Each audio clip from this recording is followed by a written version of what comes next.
Hi there, my special boys and girls. It's a great day to learn some more about understanding words and how important they are for us. Now, have you ever started to read and stumbled on a word that you just don't know? While you may be able to pronounce it, you just don't seem to know the meaning. Well, that has happened to me, and there is absolutely nothing wrong with that. The important thing, however, is that you try to figure out what the word means before you move on. As we do that, we are expanding our word knowledge and helping ourselves to become more fluent and confident readers. So, what can we do when we just don't know what a word means? Do we run for the dictionary? Well, we can, but sometimes we may be in a position where we just don't have one. Like, for instance, if we are sitting our examination. So, this is why we are going to learn a little about word analysis and develop some word analysis skills. So, what exactly is word analysis? Word analysis is a process of learning more about word meanings by studying their origin and parts.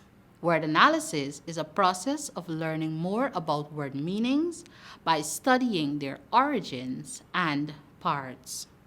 Remember, we will not always have a dictionary or may not always be given a word in a sentence to use the clues. So, another way is to look at the word in parts. Look for familiar parts that you have knowledge about. Those small parts are called morphemes. A morpheme is the smallest meaningful part of a word. Another term we can use for analysis is word study. So we are actually studying the word. And you know, for anything that we are studying or we want to analyze, if you look at those science movies or even in your science lesson, you try to find out something, you have to break it apart and study or see which part will go here or what you have to mix to get this. So we are analyzing the word. We're going to break it apart. We're going to try to understand each part and then put it together to see what is the meaning of that word.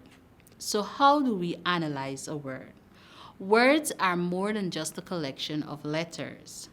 So when we have difficulties pronouncing a word, we use our syllabication. You need to understand that a word may include more than one morpheme or, as I said, more than one small meaningful part. There are actually three parts that a word may contain. Those are prefixes, root words, and suffixes. Now, I'm sure you can remember that we would have done work on prefixes as well as suffixes. Now, analyzing words will help you to see the spelling and the word pattern that makes up the word in focus. You will understand whether the word has a prefix, whether it has a suffix, and what exactly is the root word. So let's look at this example. You are given the word disorder. Let's look for the familiar part or parts and separate it in order to analyze the word better. Now, when you look at the word disorder, you might say, what does that mean? Or what does this word mean? Well, for me, I have seen a part from the word disorder in another word. I know the word dislike because it's a word I use. So I have seen the part dis in the word dislike. And I know that dislike is the opposite of like. It means that I do not like something. Remember, this word that we have here is disorder. Here we see that disorder is made up of a prefix, and a root word. The prefix this means not or lack of. And like I said in the word dislike, it means that I do not like something. So when we talk about order now, we are talking about a whole word here or the root word by itself. Order is a root word or a base word. To the word order, the prefix this was added. You may not know the origin of the word, but you may know that something is said to be in order. It means that it is working or in good condition. That is what the word order means. It is working or in good condition. So if I say this, which means not or lack of, it means that it is not in good condition or it is out of order. Something that is out of order may imply confusion as well. So the word disorder means something that is not in order or in good condition. Now there are other words with the same prefix like discontinue and dismember. If we talk about the word continue, we know that continue means it is ongoing. Something keeps going. We're doing. If I say continue to do your work, it means that I want you to keep doing it. If I say discontinue, it means that you have to stop. You should not continue. You should stop. The word dismember, here we see that the whole word here is member. Now we know, and even in our mathematics lesson, we use the word member when we are talking about or dealing with sets. And we know that member means to be a part of something. And so if we add the prefix, it means that you are not a part of something. You are no longer a member. So this is how we can use our word analysis skills to understand the meaning of words. And as I said, not all words will be completely new to you. There must be a part of the word that is quite familiar to you. So you have to break it apart and look to see what you know and which parts you understand, and then you put it together so that you have the meaning of it. We know that words are broken into parts to help us to figure out their meanings. So, like for some other prefix, we have the prefix re. And I'm sure that you would have seen the word refill. Now, what is it to refill? Or what does the word refill means? Again, if you look in that word, there is a familiar part. I'm sure you've heard someone say, "Will you go and fill this up for me?" It means that you put something inside. So it means that it had to be empty. So if I put re, the prefix re means to do again. All right? So if we say refill, it means that you now have to go and put more inside. Now, remember, prefixes are found at the beginning. So the prefix is added to the base word and you get a new word. But understanding the parts of it will help you to get the full meaning of the word.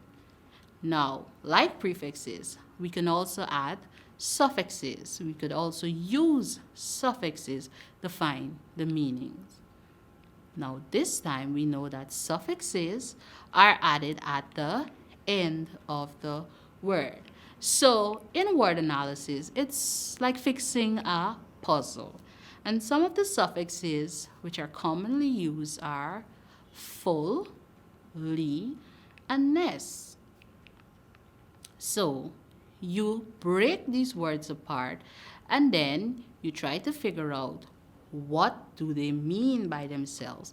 And then you put them together like a puzzle so that you can find the meaning. So words can either be made up of prefixes, a root word, and a suffix, or They can be made up of a root word and the suffix alone, or they can be made up of a prefix and a root word. So there are three ways or three kinds of words that we can see that we can break apart or analyze to understand their meaning. Now we can use word analysis before we start reading. So what do? We look for all the unfamiliar words. We try to analyze the parts to find the meaning. We do this to ensure that as you read, you have a good understanding of the information and that you read fluently. Let's look at another example. Tasteless. In this word, we see the suffix less. We know that less means to take from. And again, I'll refer to mathematics. When we are doing subtraction, sometimes in the word problem you say that I gave the boy 5 less than what Sarah had. So Sarah has 20 apples. I give John 5 less than Sarah. We therefore know to find what John has, we have to take 5 from 20. So the word less means to take from. We know taste is something that we get in our mouth. It's something to do with flavor. So if I say something is tasteless, it means that it does not have taste. The taste has been taken away. So tasteless means that it doesn't have flavor. So it is important then to know the meanings of both prefixes and suffixes before we could really understand words. So there are many other prefixes that you must spend time and go through.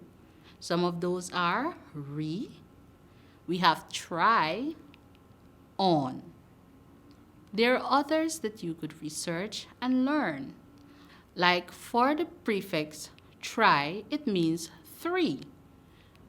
So if you see a word with the prefix try in front, it means that it means 3 or it implies 3 of something. Okay? And then for the suffixes, we have, as I said before, full, and we have less, which means without, or something that is missing. Now, remember I said, I know we would have done work on prefixes and suffixes. You have to also pay attention to the root words. The root is a set of letters or the word that has a meaning. It is the most basic form of a word. The prefix and the suffixes are referred to as the affixes, and those are what are added to the base word or the root word. Now, words that we use in English usually have a Latin or Greek origin. So, like I said before, the prefix try. Now, try can be added to the word cycle. Cycle in itself is of Latin root or Latin origin, and cycle has to do something with wheel. So if I say tricycle, it means that it is something with 3 wheels.